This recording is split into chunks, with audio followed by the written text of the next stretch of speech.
నమస్తే welcome to Y news. నగరాలతో పోటీ పడే రీతిలో నర్సీపట్నం మున్సిపాలిటీని అభివృద్ధి పరుస్తామని శాసనసభాపతి చింతకాయల అయ్యన్న పాత్రుడు అన్నారు. ఆ దిశగా అభివృద్ధి ప్రణాళిక రూపొందిస్తున్నామని పురపాలక సంఘం ఏర్పాటు చేసిన కార్యక్రమానికి విచ్చేసిన అయ్యన్న ఈ విషయాన్ని వెల్లడించారు. మేజర్ పంచాయతీ నుండి మున్సిపల్ హోదా పొందిన నర్సీపట్నం గత పాలకుల నిర్వాహకంతో సమస్యలు రాజ్యమేలాయని, ప్రధానంగా చెత్త సమస్య చెత్తగానే ఉందన్నారు. అందుచేతనే ఈ సమస్య నుండి పట్టణాన్ని గట్టెక్కించేందుకు గాను 1,32,00,000తో కొనుగోలు చేసిన చెత్త ఆధునిక కాంట్రాక్టర్ వాహనం మరో 2 ట్రాక్టర్లను స్పీకర్ ప్రారంభించారు.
నేను ఎమ్మెల్యే అయ్యేటప్పటికి వీధి లైట్లు 60-70% వెళ్ళలేదండి. అది మీకు తెలుసు. కానీ కమిషనర్ గారు మేము కూర్చొని వార్డుల్లో సుమారు 700 కొత్త లైట్లు వేయించాను. 700. అది కాకుండా సుమారు 1050 బల్బులు ఎలగకపోతే, లైట్లు ఎలగకపోతే అవన్నీ రిపేర్ చేయించి 1050 లైట్లు వేసాం. అంటే 700 కాకుండా. అలాగే కంపోస్ట్ యార్డ్లో ఉత్తరవాదం దగ్గర పేరుకుపోయిన చెత్తను వైజాగ్ జిందాల్ విద్యుత్ ప్లాంట్కు పంపించిన సంగతి మీ అందరికీ తెలుసు. దాన్ని ప్రత్యేకంగా టిప్పర్ పెట్టి టిప్పర్లో పంపించి ఏర్పాటు చేసాం.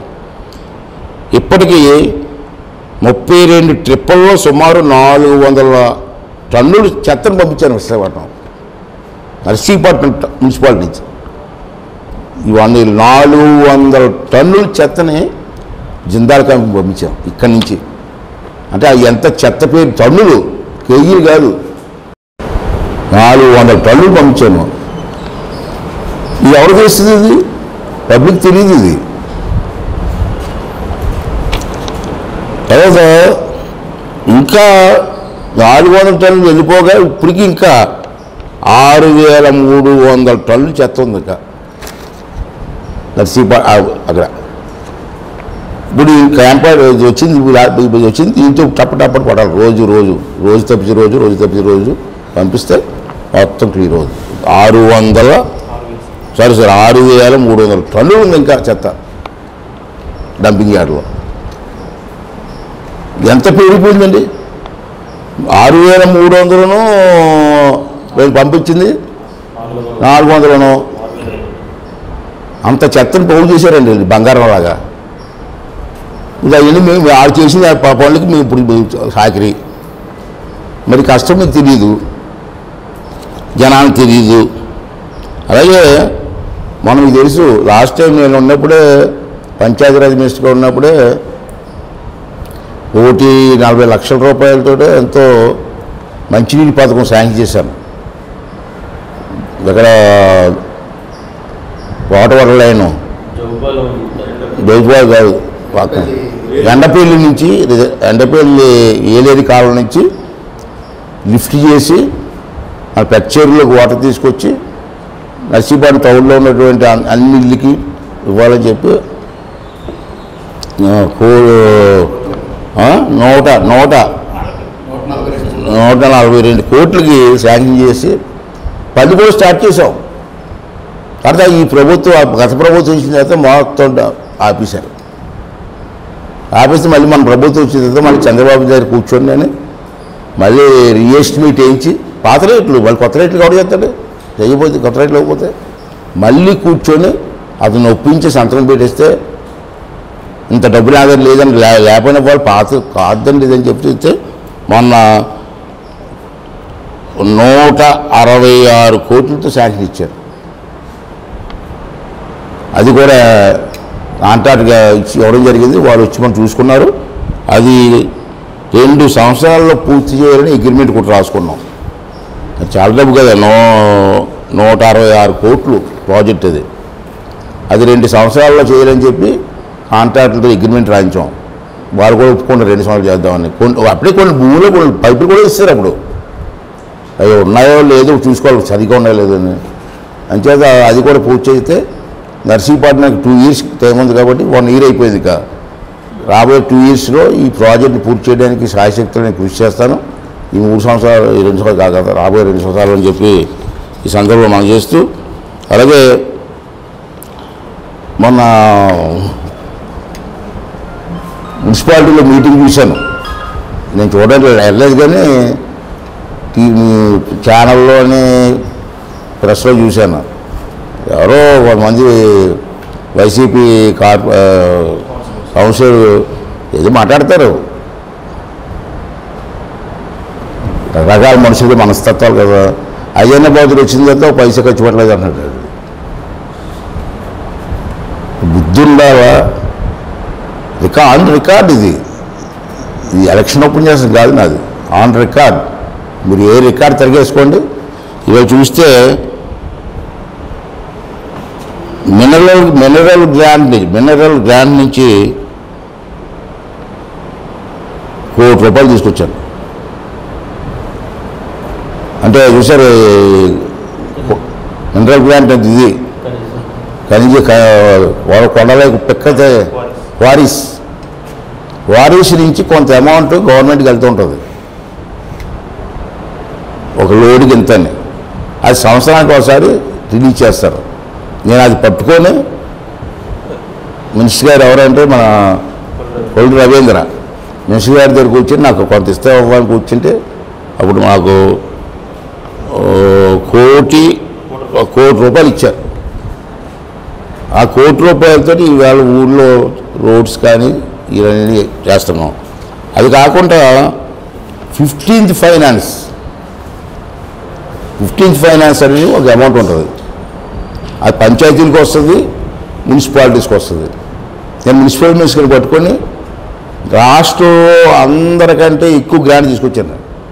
రాష్ట్రంలో చాలా మున్సిపాలిటీస్ ఉన్నాయి. నేను ఇది నాకు కావాలని అంటే స్పీకర్ గారు అడిగారు ఇవ్వాలని చెప్పి ఓన్లీ 15th ఫైనాన్స్ 10 కోట్లు తీసుకొచ్చాను మున్సిపాలిటీకి. 10 కోట్లు. మీకు తెలుసా మీకు ఎవరికైనా విషయం?